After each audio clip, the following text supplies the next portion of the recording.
It doesn't matter what happened, who you pick or who it turns out. Seriously, It's going to be such a gut punch. It really is.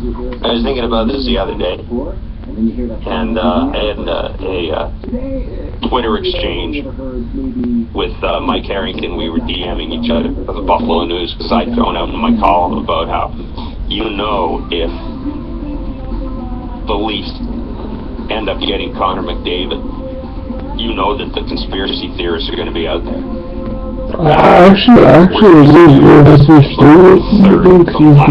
will win the Connor McDavid sweepstakes. And Harrington's response was, if the Leafs or the Flyers get it, and in brackets Snyder, I'm going to think that there's a conspiracy here.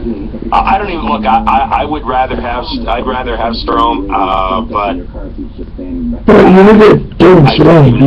I don't even want to imagine how people in the city would react to that. I really don't. If they blow this thing up, whether they start the process in season or whether it happens in the off season, but I'll tell you what, it'll be a week's worth of beautiful talk radio if that happens. If the Leafs strip this sucker down and they don't get one of those two players in return, and if they were to finish second and they got Eichel, I think there would still be disappointment on the part of Leafs fans. And this is the one area of concern I would have if I was the Leafs as they go about this rebuild is there's such a focus on Connor McDavid in the city now. Mike Seisberg had a story the other day in The Sun just to kind of heat things on where Connor McDavid says it'd be a dream to come play for the Maple Leafs. If that doesn't happen somehow, I don't even think Jack Eichel's. Don't get me wrong; he's a pretty good consolation prize. I would take him in my team, but man, I can see people in this city just throwing themselves off buildings if that happens. I really can. Ray in Scarborough, you're on Sportsnet 590 fan. Who do you think won this deal? Honestly, what I was telling everybody is that if Andrew Kane's going to be a pass in Buffalo and he's mentoring someone like Connor McDavid, how is that going to work out? He's not, but I don't think they got Vander Kane to mentor anybody. I think they got him to score goals. But I mean, if he's the best or second best player on the team, that doesn't automatically make you a mentor. Take a look at Phil Kessel. And take a look at the Leafs. Where's the leadership on the Leafs? Well, no, but that's my point exactly. That's my point exactly. Is just because you're the second best player in the team doesn't automatically make you a mentor. I mean, it just doesn't.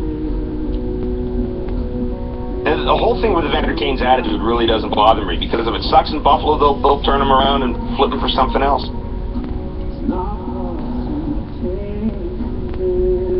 Now, the nightmare scenario for Buffalo, they don't get Connor McDavid out of the lottery.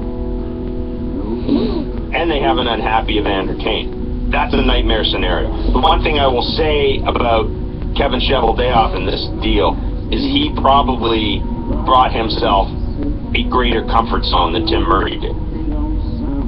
Drew Stafford's a UFA. He helps immediately by allowing Dustin Byfuglien to go back to defense. Tyler Myers, I think he's really soft for a guy that size, but the thing we know about Tyler Myers is with his reach, he does provide a lot of coverage in his zone.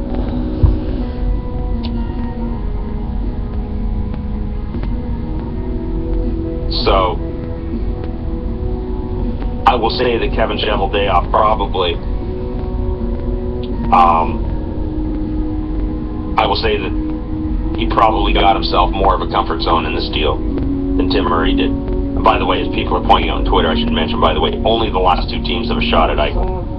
The last place team has an 80% chance of getting him.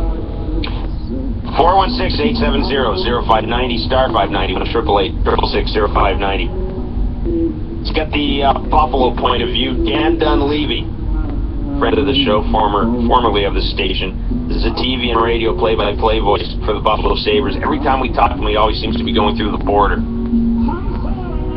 Dan Dunleavy will join us. We'll get the Buffalo Sabres point of view in yesterday's blockbuster deal when the Chef Blair Show continues. On Sportsnet 590 The Fan. Trending now, Sportsnet 590 The Fan. The Raptors end their first half with a big